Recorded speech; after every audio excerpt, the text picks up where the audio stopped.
Hey everyone, this is Kevin from thechesswebsite.com, and today we're going to be starting a new series on the 1972 World Chess Championships. Out of all the video requests I get, this is probably the most requested one.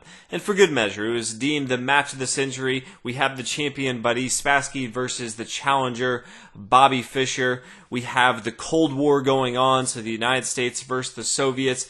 The Soviets at this time, they had pretty much won the World Chess Championship for 29 straight years. They were deemed the best in the world at chess. No one really came close to them. And then all of a sudden, this one American stood up to the Soviets and challenged them. And he had been just on a crazy streak up until this point. Buddy Spassky, 33 years old at the time of the tournament. Bobby Fischer, 29 years old at the time of the tournament. And the World Championships back then were a lot different. So it was a best of 24 games. Now, for comparison, later on this year we will have the World Championships, and that is 12 games. So we have double the amount of games back then. This took over a month and a half to play, which is crazy to think about how long they are actually playing.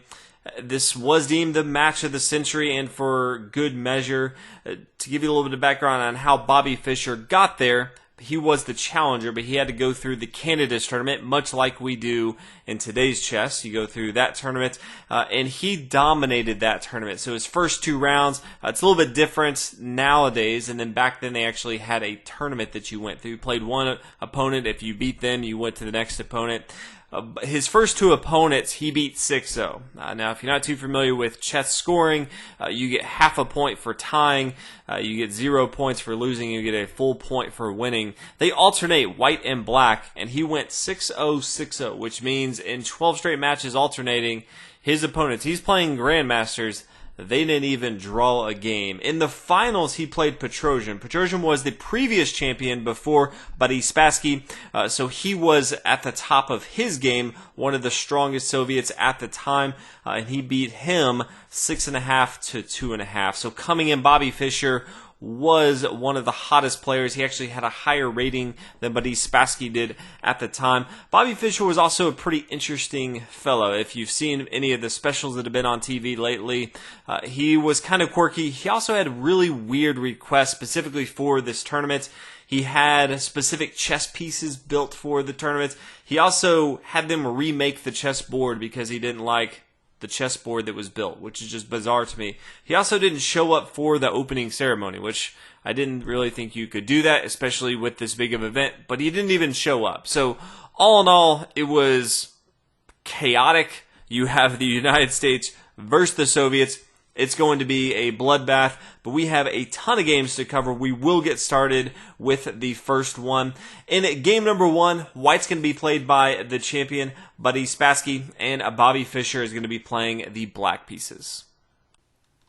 Spassky starts out with pawn to d4, knight f6, pawn c4, pawn e6, knight f3, pawn d5, knight c3, and then the bishop down here to b4. Transposing into the Nimzo Indian defense, always a strong defense from black. Gives him a lot of fighting chances, a lot of aggressive lines he could take. Pawn here to e3, castle on the king side, bishop d3, pawn c5, castle, and then after knight c6, we see pawn to a3. Now the main line, generally we're going to see bishop take here on c3, giving double pawns. Pawn takes here on c3, and then black can decide how he wants to take. He could always just give back the double pawn, play pawn takes here on c4, bishop takes back, queen here to c7. This is extremely common. It does give white kind of that light square diagonal control with his light square bishop. But instead, Bobby Fischer wants to kind of hold on to his bishop, so he plays bishop back here to a5, and then knight over here to e2. The knight's no longer pinned down to the king, so he can freely move over here. Now the pawn takes, the bishop takes, and the bishop comes back here to b6, protecting this square here on c5. After the exchange, Bobby Fischer decides to go ahead and take the queens off the board. So after the rook takes, the bishop here to c5. And very good control of the center of the board. All of a sudden, Spassky they both have safe pawns. They do have, or safe kings, they do have the same pawn structure on the king side. White does have control of the center of the board with his rook right here, but he is up one move at advantage. So besides that, both sides are pretty equal. No one's really gotten out of line. They're still pretty much sticking with the main line variation. Pawn up here to b4, forcing the bishop back to e7. Does not want to get into any tricky variations after bishop here to b2. Does not want to move his knight right away. And instead of having a pawn taking back on f6, decides, hey, I'm going to go and bring my bishop back here to e7, so that if you do decide to go ahead and take, that's going to be completely fine. I'll be left with the double bishop pair, and I won't have to give up that double pawn disadvantage here on the f-file. So that's why you saw the bishop come back here to e7. Now bishop to d7, rook over here to c1, rook here to d8, just counterattacking the center of the board. There's only two open files. You have the c and the d file, so both sides are going to be looking to get their rooks very involved. They also are just trying to maintain control of the center of the board. Bobby Fischer's doing a great job with his knights controlling the center, and then the bishops are defending those knights. Knight here to a d4. We do see an exchange on board. Now bishop down here to a4, attacking the rook. Now bishop down here to b3. Decides to go ahead and take those off the board. Rook down here to d1 in exchange right here. Rook here to c8. So both sides, you can already tell, they're not doing anything crazy. It is game one, and there's 24 games in the series. So they're trying to feel each other out right now. No one's really getting into any crazy lines. There hasn't been any variations where you could say, you know, well, if it kind of went down this line, it'd kind of complicate things. There's not really any complicated lines so far in game one right now. It is pretty drawish. It would be pretty crazy, to be honest, to actually see this not going to draw. Neither side really has a clear advantage from here. But we see continue play with king to f1. Now that the queens are off the board, the kings can get control in the center of the board.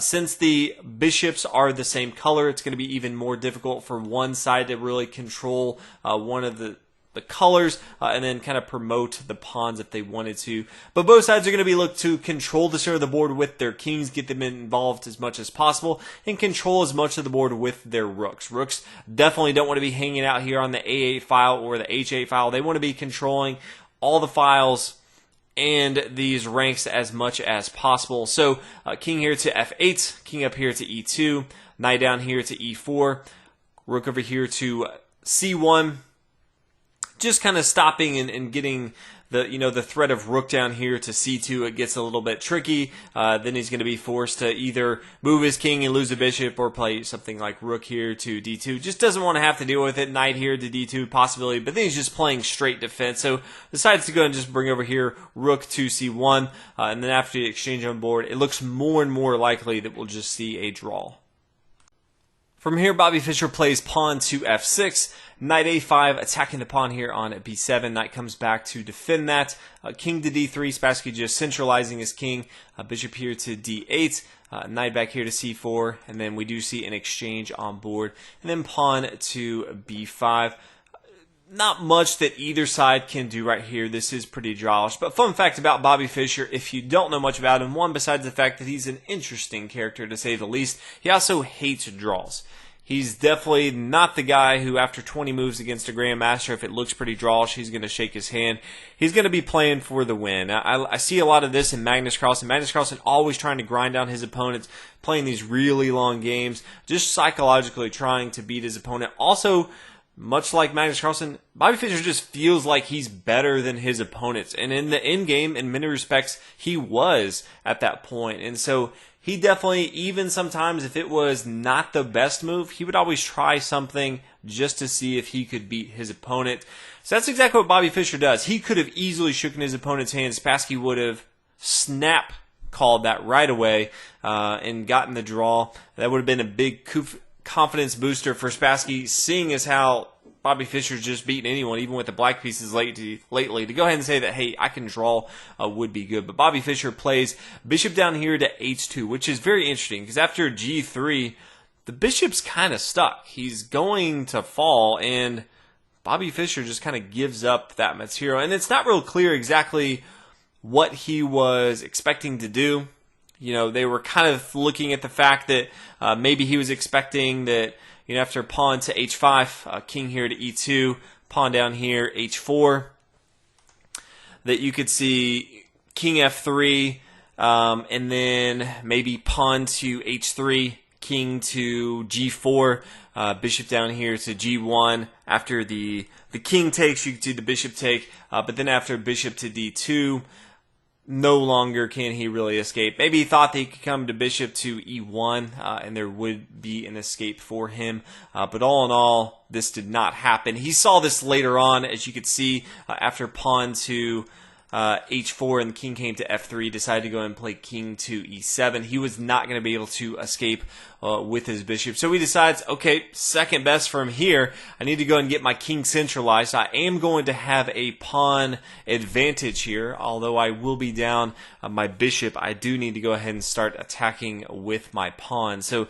king here to g2, decides to go ahead and get as much material as possible. After the pawn takes, the bishop takes, and then the king recaptures. So crazy turn of events. We do have Bobby Fischer on the king side with 3 pawns looking to storm the king side. Spassky on the other side does have a bishop which can control most of the board, especially considering it's open with no other pieces to worry about.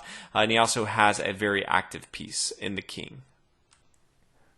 Bobby Fischer plays king to d6, pawn up here to a4, king d5, just trying to centralize. Bishop here to a3, king e4, attacking the pawn. A bishop over here to c5. This is a nice little square for this pawn on e3 because the dark square bishop can always have a nice little outpost. This is also attacking material here on a7.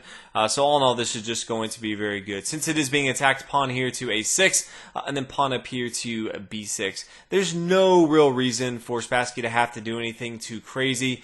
He's kind of controlling the board right here, so it's actually better for him if he can keep 2 sides of the board for Bobby Fischer to worry about. If it was one side of the board, it can kind of overwhelm his opponent with more pawns. But just keeping it over here, there's no reason to try to exchange anything. So pawn to b6, very strong move. Now pawn to f5, king here to h4. And this is a really strong move.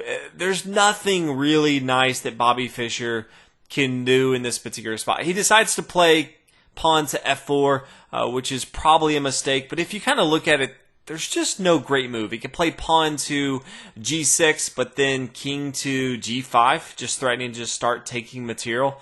That's not going to be very good. He could play king to e5 instead, but can really just start to do the same thing. He's not really doing too much on board, but decides to play king to f4. Now we do see a take on board. King takes. But you just don't want to start losing the pawns on board. It's just so difficult to defend both of these pawns, especially since they're not next to each other. That's even more difficult. So all in all, very, very good setup for Spassky here. He just has to kind of play it out. King here to h5, just threatening to come up here and attack. King to f5 does need to stop this. He can't just give up this pawn for freebies. Bishop down here to e3. King here to e4, trying to attack. Bishop to f2, just kind of maneuvering a little bit here. Bishop h4, now it's kind of stopping some of the threats that the king can go to. We do see e5 starting to push forward a little bit. Bishop here to g5, now e4, bishop down here, e3, just stopping that. And now the king can't really do too much to get involved and really protect this pawn right here. So it comes up here to e6. But now king to g4, starting to attack. Has to come back here to e5, protecting this. Bobby Fischer just doesn't have the big threats that he would like. He's kind of playing defense right now, just trying to hold on to his pawns as long as possible. King up here to g5. He can just kind of play this, go back and forth, just see what Bobby Fischer's doing. He always kind of has that advantage here. King over here to d5. Now king to f5, just strengthening his position even more.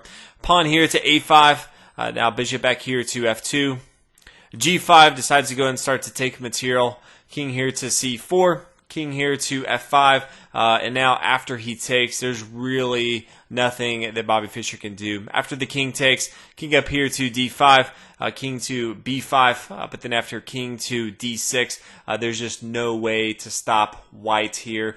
He is protecting the pawn here on b6 with his bishop. He's protecting his light square right here. He can easily just come here to c7, take this pawn on b7 and then promote. And because the square here on a1 is a dark square, all of a sudden it's very easy for Spassky to go ahead and hold down this fort. There's no way for Bobby Fischer to ever promote that material. So round one, game one, actually goes to Buddy Spassky. Congratulations to him. Now what's kind of interesting is Bobby Fischer did not like how game one went. Specifically, there were cameras everywhere, and he demanded for game two that all cameras were removed. He didn't want them around. He didn't really want spectators at all. And they said no. They pretty much told Bobby Fischer that he was crazy. They're not going to do that. And so Bobby Fischer forfeited game two. So Buddy Spassky wins the first two games in the 1972 World Championships because Bobby Fischer just didn't want to play. And Bobby Fischer and everyone in the whole world kind of assumed that he would get on a plane and just leave, that he was kind of that stubborn, that he just, if he didn't like what was going on, he just wouldn't have anything to do with it. He ended up getting on the plane, getting ready to leave. His second, which is kind of the person that kind of helps you out in a chess tournament, they help you prepare, they're kind of your sidekick, actually convinced Bobby Fischer to come back out and to play.